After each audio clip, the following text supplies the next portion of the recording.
c'est pas lui. Oh oui, oui, je le reconnais, c'est Claudine. Il n'y a pas de doute, c'est bien elle. Hein. Décédée, c'est impossible. C'est elle qui avait rejoint l'homme à la mallette. C'est simple. Je vais vous tuer.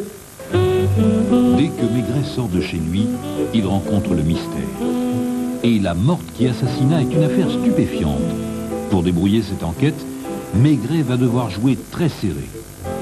La morte qui assassina, le policier du dimanche soir, dimanche 20h35 sur A2.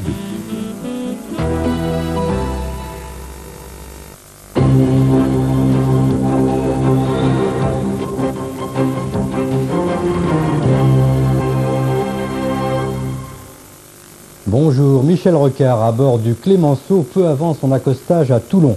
Le porte-avions revient d'une mission qui a duré plus d'1 an dans le golfe Persique. La France reste présente dans le golfe avec d'autres bâtiments pour assurer la sécurité du trafic marchand, a indiqué le Premier ministre. Remous autour du Rafale, l'avion de combat à l'étude chez Dassault, est un gouffre à milliards, affirme un rapport publié par l'hebdomadaire L'Express. Interrogé à ce sujet, Michel Rocard a déclaré que le sauvetage du Rafale n'était pas impossible, mais pas non plus certain. Le satellite TDF-1 sera lancé le 27 octobre de la base de Kourou. Le lancement a été retardé pour des raisons techniques. TDF-1 est toujours à la recherche de clients pour ses 4 canaux de transmission. La torche olympique est arrivée à Séoul. Demain, elle servira à allumer la flamme olympique au cours de la cérémonie d'ouverture des Jeux.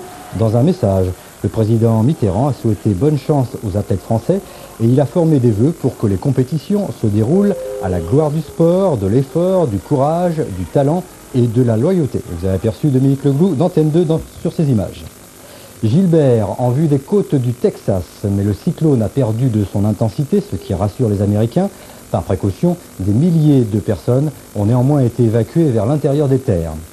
Intoxication dans un collège de Winsenheim, près de Mulhouse.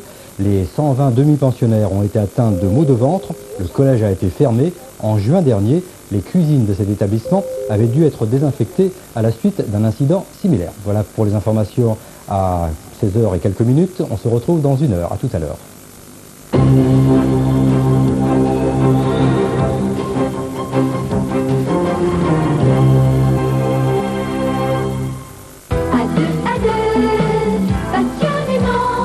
Moi, dans la vie, il n'y a qu'une chose qui compte. Mon métier. Après mon accident, vous m'avez piqué samedi et t'as vu. Ah, tu l'auras, ta couverture. Chacun marche sur l'autre pour passer devant dans cette maison. Intéressez-vous aux chiffres, Muller. Vous êtes dans le rouge, mon vieux. Écoute-moi quand je te parle. Il y a 60 personnes qui travaillent avec nous. T'as des responsabilités. Tu peux pas t'en aller comme ça. Tire-toi, je te casse la gueule. Laissez-moi parler. Jean Carmet, Florent Pagny, Dominique Labourier et Jean-Pierre Cassel dans La Chaîne, tiré du roman de Michel Drucker, une comédie grinçante au cœur de l'écran, vendredi 20h35 sur A2.